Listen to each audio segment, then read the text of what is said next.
إن الحمد لله نحمده ونستعينه ونستغفره ونعوذ بالله من شرور أنفسنا ومن سيئات أعمالنا من يهده الله فلا مضل له ومن يضلل فلا هادي له وأشهد أن لا إله إلا الله وحده لا شريك له وأشهد أن محمدا عبده ورسوله اللهم صل على محمد وعلى آل محمد كما صليت على إبراهيم وعلى آل إبراهيم إنك حميد مجيد اللهم بارك على محمد وعلى آل محمد كما باركت على إبراهيم وعلى آل إبراهيم إنك حميد مجيد أما بعد فإن خير الحديث كتاب الله وخير الهدي هدي محمد صلى الله عليه وسلم وشر الأمور محدثاتها وكل محدثة بدعة وكل بدعة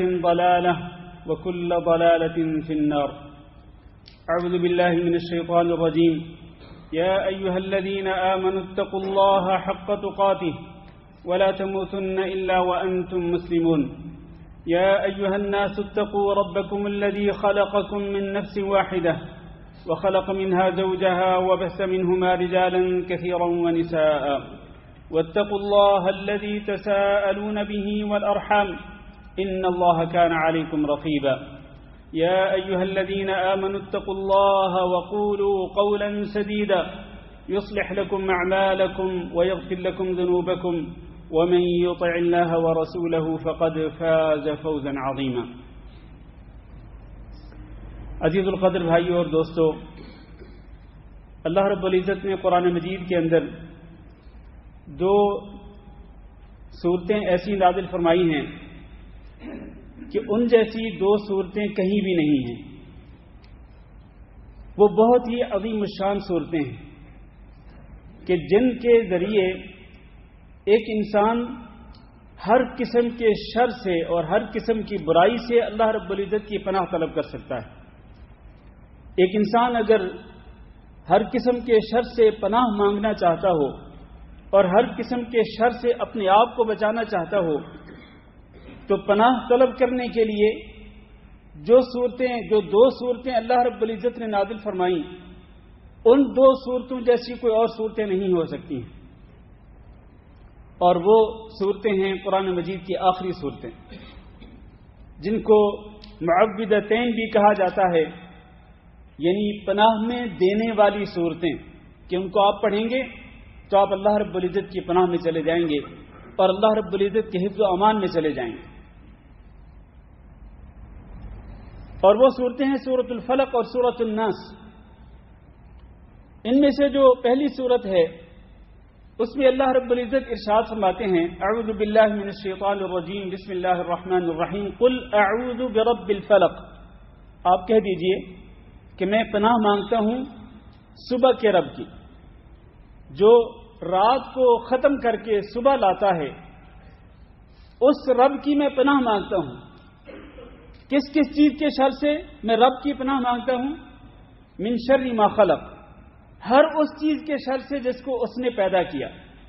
اب اس میں ساری کی ساری چیزیں آ جاتی ہیں، کیونکہ جتنی بھی چیزیں موجود ہیں وہ ساری کی ساری اللہ رب العزت کی مخلوقات ہیں، اللہ کی پیدا کی ہوئی ہیں۔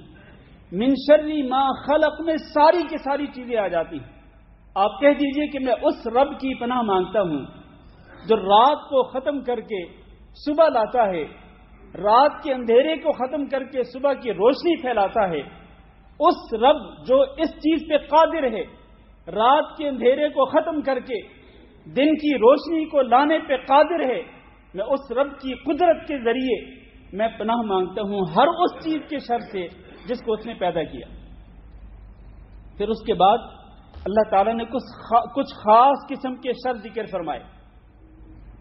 ان میں سے پہلا شر وَمِن شَرِّ غَاسِقٍ إِذَا وَقَبَ، اندھیرے کے شر سے جب وہ اندھیرا پھیلتا ہے، کیونکہ بعض چیزیں جو ہیں وہ نقصان پہنچاتی ہیں اس وقت جب کہ رات کا اندھیرا پھیلتا ہے، وہ دن کی روشنی میں وہ چیزیں نقصان نہیں پہنچاتی۔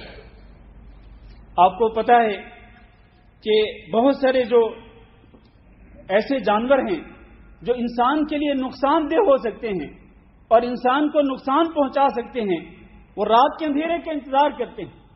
جیسے ہی اندھیرا پھیلنا شروع ہوتا ہے وہ اپنی اپنی بلوں سے باہر آتے ہیں اور انسان کو نقصان پہنچانے کی کوشش کرتے ہیں. اسی طرح چور ڈاکو دیکھ لیں، آج کل تو ویسے دن کی روشنی میں بھی یہ نقصانات ہوتے ہیں، لیکن عموماً چور بھی رات کے اندھیرے کا انتظار کرتے ہیں کہ چپکے چپکے وہ گھروں میں داخل ہوتے ہیں یا دکانوں پہ داخل ہوتے ہیں یا کسی بھی جگہ پہ جہاں ان کی خواہش کے مطابق کوئی چیز ہوتی ہے تو وہاں داخل ہو کر وہاں سے چیزیں چراتے ہیں. من شر غاسق اذا وقب، رات کا اندھیرا جب پھیل جاتا ہے اس کے شر سے. پھر ومن شر النفاثات فی العقد، جو گرہوں کے اندر پھونکنے والی عورتیں ہوتی ہیں، گرہوں کے اندر پھونکنے والیاں، یعنی وہ عورتیں جو گرہیں باندھ کر اوپر وہ کچھ جادو کے کلمات پڑھتی ہیں اور کسی پہ جادو کرتی ہیں. اور اس میں صرف عورتیں نہیں بلکہ اس میں مرد بھی شامل ہیں. جادو کرنے والے مرد ہوں یا جادو کرنے والی عورتیں ہوں، وہ جو جادو کا عمل کرتے ہیں، اللہ تعالیٰ نے نبی صلی اللہ علیہ وسلم کو حکم دیا کہ آپ ان کے شر سے بھی اللہ رب العزت کی پناہ طلب کریں. پھر آگے چلیں، آخری جو چیز ہے اس سورت کے اندر، وَمِن شَرِّ حَاسِدٍ إِذَا حَسَدَ، حسد کرنے والے کے شر سے بھی میں اس رب کی پناہ مانگتا ہوں جو رات کے اندھیرے کو ختم کر کے دن کی روشنی کو لاتا ہے. کس حسد کرنے والے کے شر سے؟ اذا حسد، جب وہ حسد کرتا ہے اور جب وہ حاسدانہ نظروں سے اور حاسدانہ جذبات سے کسی کو دیکھتا ہے جس کے ساتھ اگلے بندے کو نقصان ہو سکتا ہے، ضروری نہیں کہ نقصان ہو لیکن نقصان ہو سکتا ہے، تو اس کے شر سے بھی اللہ رب العزت نے یہ تلقین کی ہے نبی صلی اللہ علیہ وسلم کو بھی اور مجھے بھی اور آپ کو بھی، ہر مسلمان مرد کو، ہر مسلمان عورت کو، کہ اس کے شر سے بھی اللہ رب العزت کی پناہ طلب کریں. میرے بھائیوں، یہ جو حسد ہے یہ کیا ہے؟ یہ آخری جو چیز ہے یہی آج کے خطبے کا موضوع ہے. حسد کیا چیز ہوتی ہے کہ ایک انسان کسی کے اندر اگر نعمت دیکھے، کوئی بھی نعمت، کسی بھی قسم کی نعمت دیکھے، پھر وہ یہ تمنا کرے کہ کاش کہ یہ نعمت اس کے پاس نہ ہو. بعض اوقات وہ یوں بھی تمنا کر سکتا ہے کہ یہ نعمت اس کے پاس نہ ہو اور میرے پاس ہو، اور یہ بھی ہو سکتا ہے کہ وہ صرف اتنی تمنا کرے کہ کم از کم اس کے پاس نہیں ہونی چاہیے، میرے پاس ہو یا نہ ہو لیکن کم از کم اس کے پاس نہیں ہونی چاہیے. چاہے وہ کسی کا بینک بیلنس ہے، مال و دولت ہے، کسی کا جاہ و منصب ہے، چاہے وہ کسی کے ہاتھ میں پہنی ہوئی اچھی گھڑی ہے، اچھا سوٹ ہے، یا وہ اس کے پاس اچھا مکان ہے، اچھی گاڑی ہے، یا کوئی مثلا اسٹوڈنٹ ہے جو کہ پڑھنے میں بہت اچھا ہے، اس کا رزلٹ بہت ہی اچھا آتا ہے، اس کے ساتھی، اس کے کلاس فیلو تو اس سے حسد کر سکتے ہیں.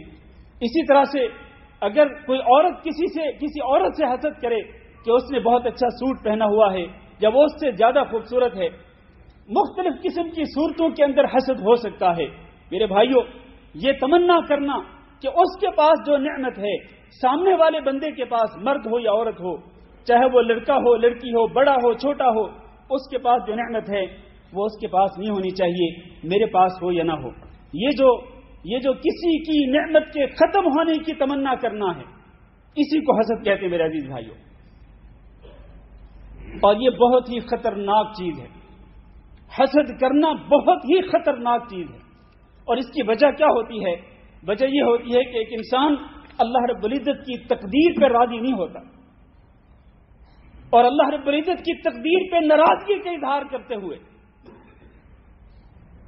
کہ اللہ تعالیٰ نے یہ چیز مجھے نہیں دی، اس کو کیوں دی ہے؟ وہ ہے کہ آپ اللہ کی تقدیر پہ اعتراض کر رہے ہیں. اگر اللہ رب العزت نے اس کو مال دیا، آپ کو نہیں دیا، آپ اس پہ اعتراض کر رہے ہیں، اللہ کی تقدیر پہ اعتراض کر رہے ہیں. اگر اللہ تعالیٰ نے اس کو صحت دی ہے، آپ کو نہیں دی، آپ اللہ کی تقدیر پہ اعتراض کر رہے ہیں. اللہ نے اس کو اچھی گاڑی دی، آپ کو نہیں دی، آپ اللہ کی تقدیر پہ اعتراض کر رہے ہیں. اگر اللہ رب العزت نے اس کو خوبصورتی دی، آپ کو نہیں دی، اگر اللہ رب العزت نے اس کو کوئی اور نعمت دی ہے، آپ کو نہیں دی، میرے بھائیوں، اس طرح آپ گوئے کہ اللہ رب العزت کی تقدیر پہ اعتراض کر رہے ہیں، اس کے ساتھ حسد کر کے.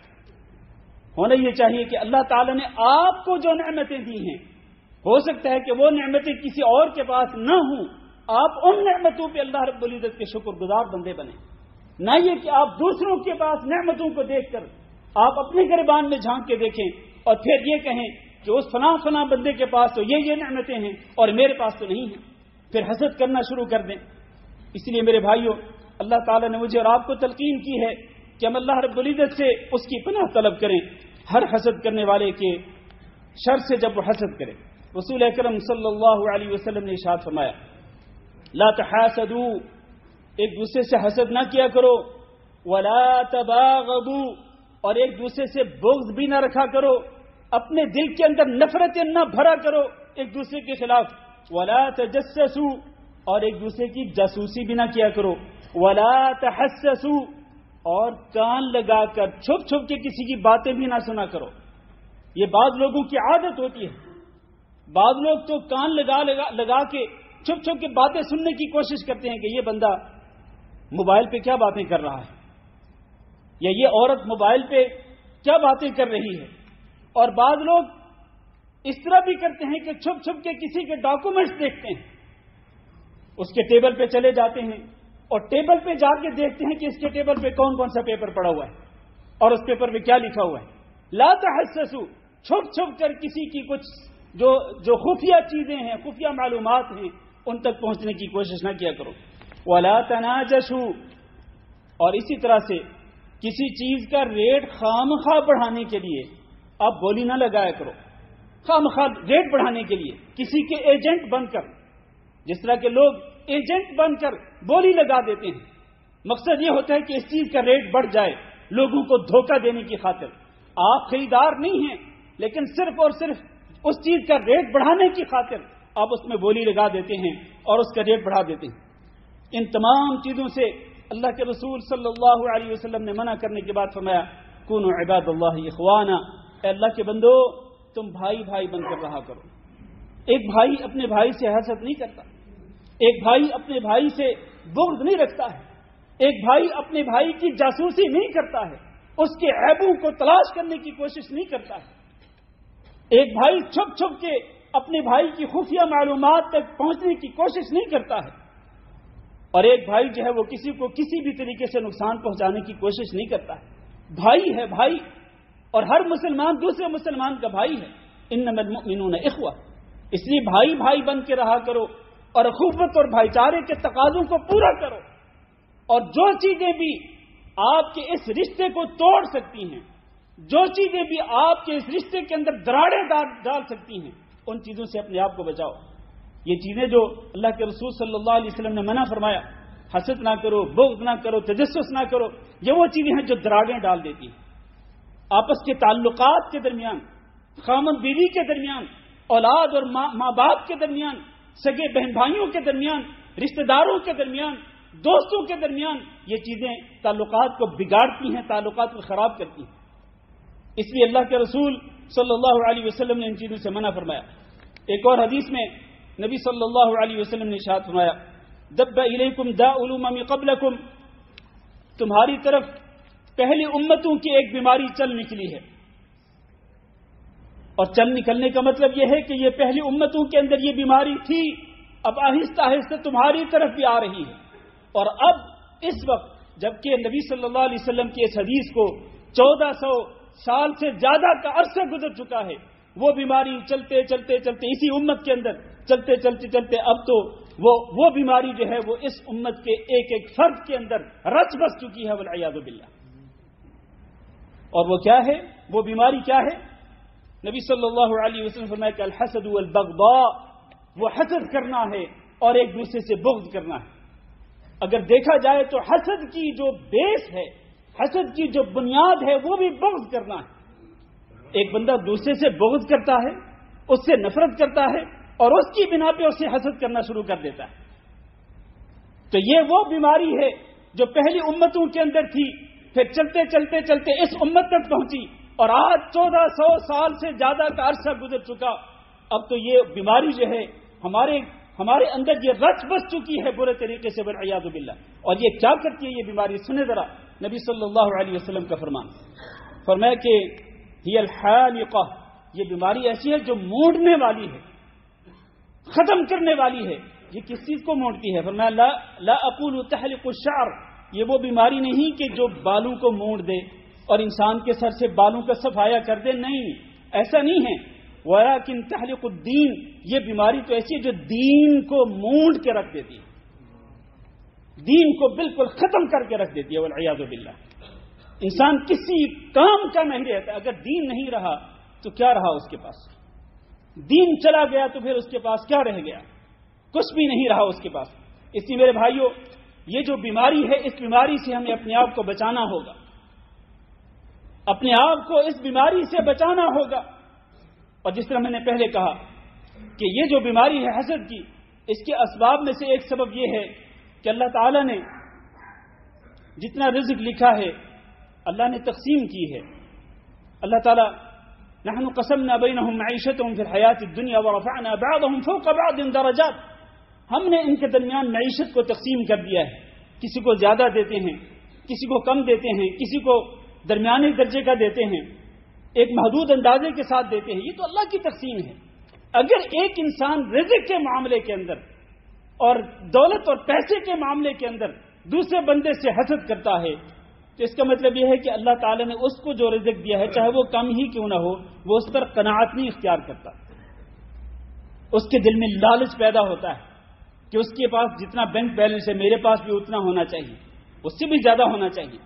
ایک تو یہ سبب ہے کہ انسان قناعت نہیں اختیار کرتا اللہ رب العزت کی تقسیم پہ، حالانکہ تقسیم رزق پر اللہ رب العزت کی جو تقسیم ہے اس پہ انسان کو قانع ہونا چاہیے، یعنی اللہ کی تقدیر پہ راضی ہونا چاہیے۔ دوسرا سبب یہ ہے کہ ایک انسان تکبر کرتا ہے، تکبر کی بنا پر بھی حسد کرتا ہے، وہ یہ سمجھتا ہے کہ میں اس سے بہتر ہوں، اس کے پاس یہ نعمت کیوں ہے اور میرے پاس کیوں نہیں ہے۔ او بھائی، آپ کو کیا پتا کہ آپ بہتر ہیں کہ وہ بہتر ہے؟ یہ تو اللہ تعالیٰ کو پتا ہے، اللہ تعالیٰ جانتا ہے کہ کون بہتر ہے اور کون بہتر نہیں ہے۔ اور اسی طرح سے ایک انسان اگر کسی چیز کو حاصل کرنے کی کوشش کرتا ہے لیکن کوشش کے باوجود بھی اگر اس کو وہ چیز نہیں ملتی تو پھر وہ چیز جس کے پاس ہوتی ہے نا وہ اس سے حسد کرنا شروع کر دیتا ہے، اپنی بے بسی کی وجہ سے کہ میں تو اس کو حاصل نہیں کر سکا تو اس کے پاس یہ چیز کیوں ہے، اس سے حسد کرنا شروع کر دیتا ہے۔ اسی طرح جاہ و منصب کا لالچ ہوتا ہے، مال کا لالچ ہوتا ہے، یہ وہ اسباب ہیں جن کی بنا پر بعض لوگ جو ہیں وہ دوسرے لوگوں سے حسد کرتے ہیں۔ میرے بھائیوں، حسد کا ایک نقصان یہ بھی ہے، جو نقصانات میں نے ذکر کیے ان نقصانات کے علاوہ حسد کا ایک نقصان یہ بھی ہے کہ ایک انسان جس سے حسد کرتا ہے ہو سکتا ہے کہ اس کو اس کی نظر بد لگ جائے، ہو سکتا ہے کہ وہ شخص جس سے یہ حسد کر رہا ہے وہ شخص اس کی نظر بد کا شکار ہو جائے۔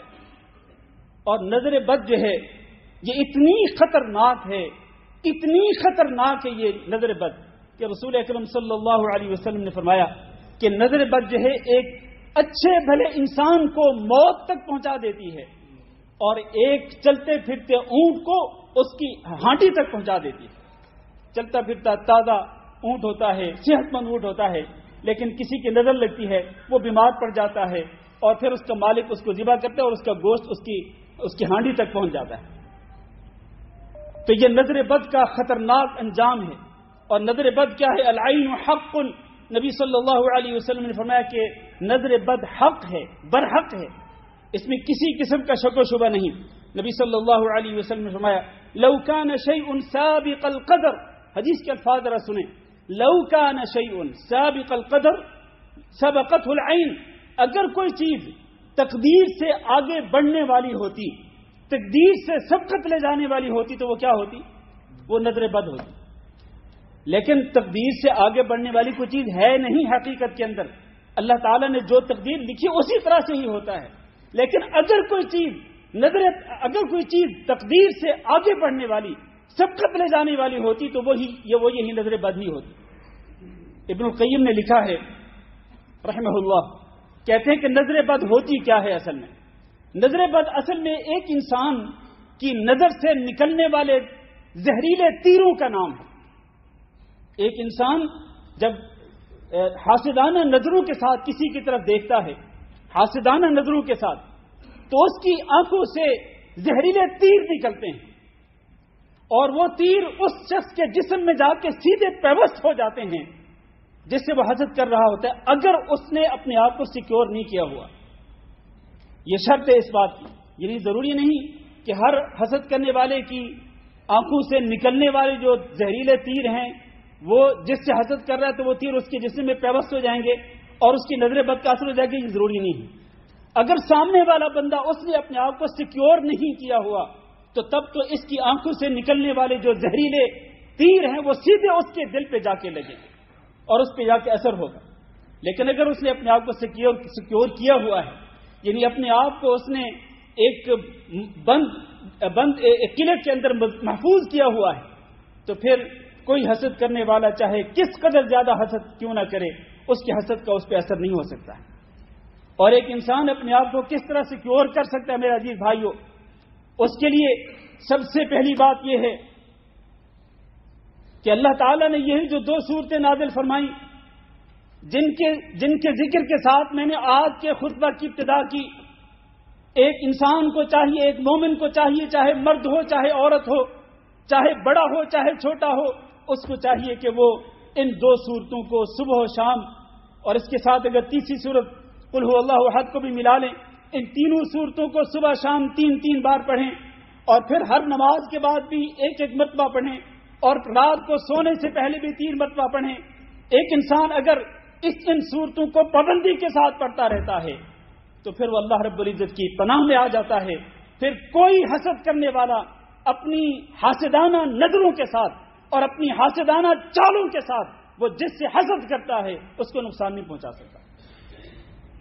یہ ہے وہ سیکیورٹی، یہ ہے وہ حفظ و امان جس کے اندر آپ اپنے آپ کو محفوظ کر سکتے ہیں۔ تو نبی کریم صلی اللہ علیہ وسلم نے فرمایا کہ اگر کوئی چیز تقدیر سے آگے بڑھنے والی ہوتی تو وہ نظر بد ہوتی۔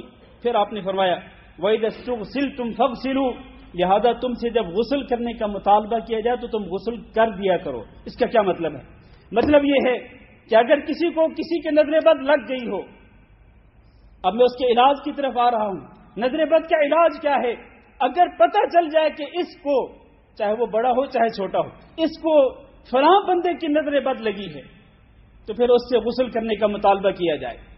اور اللہ کے رسول فرما رہے اگر کسی سے غسل کرنے کا مطالبہ کیا جائے تو اپنے آپ کی وہ انا کا مسئلہ نہ بنائیں، وہ یہ نہ کہے اچھا میری نظر بد لگی ہے۔ نہیں، انانیت نہیں ہونی چاہیے، ضد اور ہٹ درمی نہیں ہونی چاہیے۔ اگر آپ سے مطالبہ کیا جائے کہ آپ غسل کریں تو جب وہ غسل کرے گا تو وہ پانی جو ہے وہ ضائع نہیں کیا جائے گا، کسی ٹب کے اندر کسی جگہ پہ اس پانی کو محفوظ کیا جائے، پھر وہی اس کے غسل والا پانی جو ہے وہ اس بندے کے جسم پہ بہا دیا جائے جس کو نظر بد لگی ہو۔ ایک حدیث سنیے، حضرت سہل بن حنیف رضی اللہ تعالیٰ عنہ ایک صحابی ہیں، ماشاءاللہ بڑے خوبصورت خوبرو نوجوان تھے۔ وہ ایک جگہ پہ غسل کر رہے تھے، وہ جگہ اوپن تھی لیکن انہوں نے اپنا پردہ کیا ہوا تھا، غسل کر رہے تھے، نہا رہے تھے۔ عامر بن ربیعہ رضی اللہ تعالیٰ عنہ، یہ بھی ایک صحابی ہیں، ان کا وہاں سے گزر ہوا تو انہوں نے سہل بن حنیف کے جسم کو دیکھا تو کہنے لگے آج جس طرح کا جسم میں نے دیکھا نا، اس طرح کا جسم میں نے کبھی نہیں دیکھا ہے۔ حتیٰ کہ کنواری نوجوان لڑکی کا جسم بھی اتنا خوبصورت نہیں ہوتا جتنا اس بندے کا جسم جو ہے وہ خوبصورت ہے۔ تو اس کا اثر کیا ہوا؟ اثر یہ ہوا کہ فوری طور پر سہل بن حنیف رضی اللہ تعالیٰ عنہ گر گئے اور بیمار پڑ گئے۔ نبی صلی اللہ علیہ وسلم کے پاس لایا گیا تو آپ نے پوچھا کہ آپ کس کے اوپر شک کرتے ہیں کہ کس کی نظر بد لگ سکتی ہے؟ تو لوگوں نے کہا کہ وہ عامر بن ربیعہ وہاں سے گزرے تھے اور انہوں نے یہ الفاظ کہے تھے۔ تو نبی صلی اللہ علیہ وسلم نے عامر بن ربیعہ کو بلایا اور کہا کہ تم جب، اور آپ نے ان کو بھی تنبیہ کی اور سب کو پھر وارننگ دی کہ تم جب کسی اچھی چیز کو دیکھتے ہو تو کیا تم اتنا بھی نہیں کر سکتے ہو کہ اس کے لیے برکت کی دعا کر دو؟ جس طرح ماشاء اللہ کے الفاظ ہوتے ہیں یا اللہم بارک کے الفاظ ہوتے ہیں، اللہ برکت دے، کسی کا حسن دیکھ کر، کسی کی اچھی چیز دیکھ کر، اچھی نعمت دیکھ کر آپ ماشاء اللہ کے الفاظ کہیں، تبارک الرحمن کے الفاظ کہیں، اس میں برکت کی دعا کریں۔ تو اس صحابی نے صرف یہ الفاظ کہے تھے کہ آج میں نے جو دیکھا ہے نا، اتنا خوبصورت جسم تو کسی لڑکی کا بھی نہیں ہوتا، بس یہ کہہ کر وہاں سے گزر گئے۔ تو اس کا اثر ہوا اس صحابی پہ اور وہ تو مرنے کے قریب پہنچ گئے تھے۔ اللہ کے رسول نے فرمایا ان کو، عامر بن ربیعہ کو، کہ تم ایسے کرو کہ تم اپنے اطراف جو ہے نا، جسم کے اطراف یعنی کونے، ان کو دھو، مطلب ہاتھ دھو، اور اسی طرح اپنا چہرہ دھو، اپنے بازوؤں کو دھو، اپنے پیر، اپنے گھٹنے، اپنی ٹانگیں، یعنی اپنے جسم کو دھو، اور وہ جو پانی ہوگا، تو اللہ کے رسول نے وہ جب انہوں نے ایسے کیا تو اللہ کے رسول نے کہا کہ اس کا پانی لے کر اس کے اوپر بہا دیا جائے۔ جیسے ہی وہ پانی اس کے اوپر بہا دیا گیا سہل بن حنیف رضی اللہ تعالیٰ عنہ پہ، تو بالکل ایسے اٹھ کے بیٹھ کے جیسے کہ بالکل فریش تر و تازہ تھے اور کچھ تھا ہی نہیں ان کو۔ اس لیے نبی صلی اللہ علیہ وسلم نے اس کا علاج بتلایا۔ لیکن میرے بھائیوں، اگر یہ پتہ نہیں چلتا کہ کس کی نظر بد لگی ہے، اس کو جس پہ نظر بد کا اثر ہو چکا ہو، یہ پتہ نہ چلے کہ کس کی نظر بد لگی ہے، تو پھر کیا ہے، پھر اس کی پیشانی پہ ہاتھ رکھ کر، اگر وہ بچہ ہے تب بھی، بڑا ہے تب بھی، اس کی پیشانی پہ ہاتھ رکھ کر پھر یہی معوذات پڑھیں، معوذات پڑھ کر اس پہ دم کریں۔ انشاءاللہ جتنی زیادہ آپ دم کریں گے اسی قدر جلدی وہ بندہ جو ہے وہ صحت یاب ہوگا۔ نبی کریم صلی اللہ علیہ وسلم نے ایک دعا بھی سکھلائی تھی۔ آپ نے فرمایا تھا کہ آپ اس مریض کے سر پہ ہاتھ رکھ کر، پیشانی پہ ہاتھ رکھ کر یہ دعا پڑھیں، بسم اللہ ارقیک واللہ یشفیک من کل داء یؤذیک ومن کل نفس او عین حاسد اللہ یشفیک بسم اللہ ارقیک۔ اس طرح سے اگر آپ ہاتھ رکھ کر دم کریں گے اور یہ دعا پڑھیں گے تو انشاءاللہ وہ شخص جس پہ یہ نظر بد کا اثر ہوا ہے تو انشاءاللہ وہ جلدی صحت یاب ہو جائے گا۔ میرے عزیز بھائیو، آج کے خطبے کا خلاصہ یہی ہے کہ حسد سے بچنا چاہیے۔ حسد جو ہے یہ بہت ہی خطرناک بیماری ہے، یہ دل کی بیماریوں میں سے ایک بیماری ہے جو کہ دل کو تباہ کر کے رکھ دیتی ہے۔ اگر کسی انسان کے اندر یہ حسد کے جذبات پائے جاتے ہیں تو حسد خود بھی نہ کریں، اور حسد کرنے والے کے شر سے بچنے کے لیے آپ جو ہے یہ معوذات پڑھا کریں۔ اس طرح سے آپ حاسدوں کے شر سے بچ سکتے ہیں۔ اللہ تعالیٰ سے دعا ہے کہ اللہ ہم سب کو حاسدوں کے شر سے محفوظ رکھے، اور اللہ تعالیٰ ہر قسم کے شر اور ہر قسم کی فتنے سے ہم سب کی حفاظت فرمائے۔ استغفر اللہ لی ولکم ولسائر المسلمین فاستغفروہ انہ هو الغفور الرحیم۔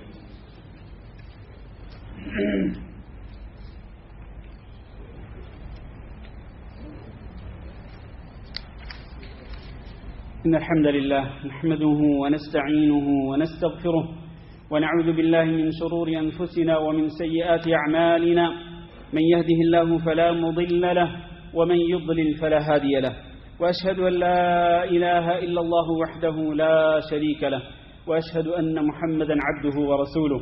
اللهم صل على محمد وعلى آل محمد كما صليت على إبراهيم وعلى آل إبراهيم إنك حميد مجيد۔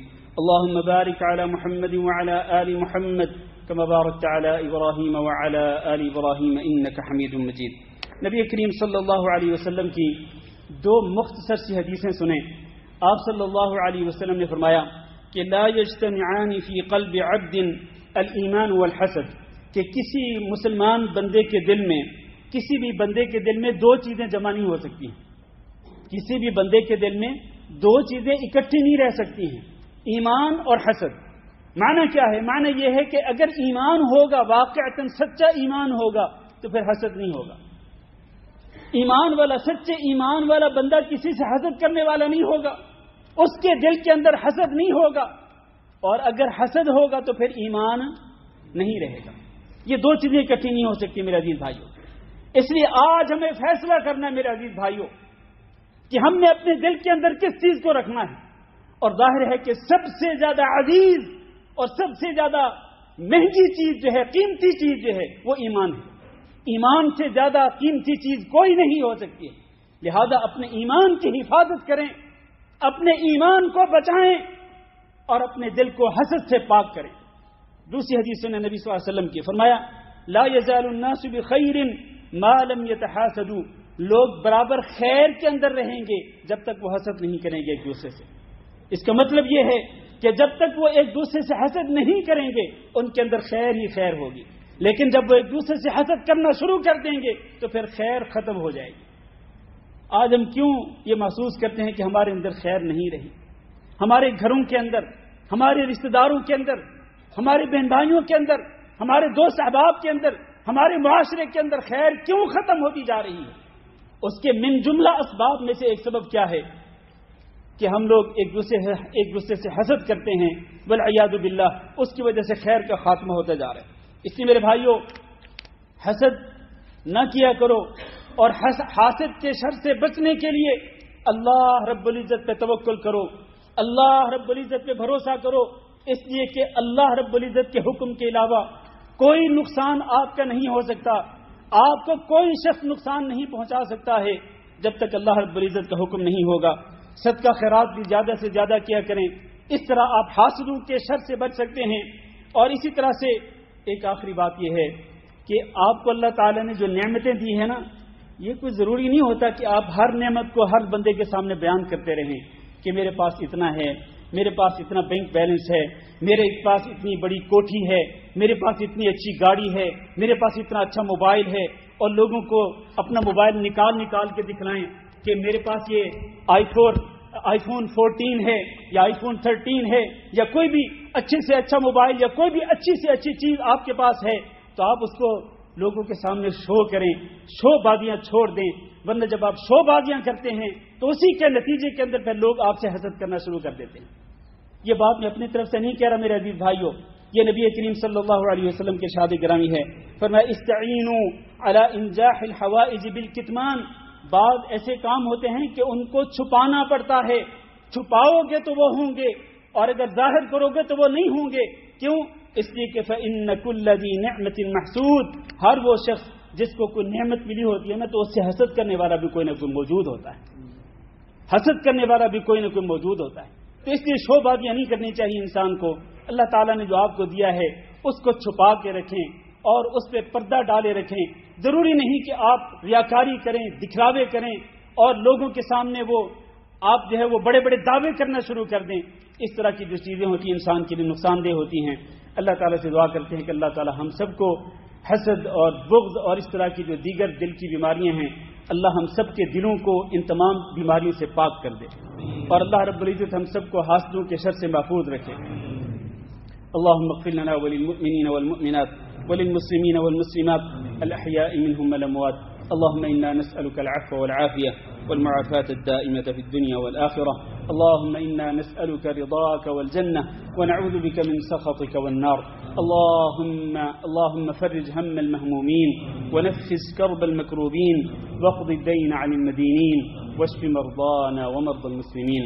اللهم آمنا في أوطاننا واجعل هذا البلد آمنا مطمئنا وسائر بلاد المسلمين. ربنا آتنا في الدنيا حسنة وفي الآخرة حسنة وقنا عذاب النار. عباد الله، إن الله يأمر بالعدل والإحسان وإيتاء ذي القربى وينهى عن الفحشاء والمنكر والبغي يعظكم لعلكم تذكرون. سبحان ربك رب العزة عما يصفون وسلام على المرسلين والحمد لله رب العالمين.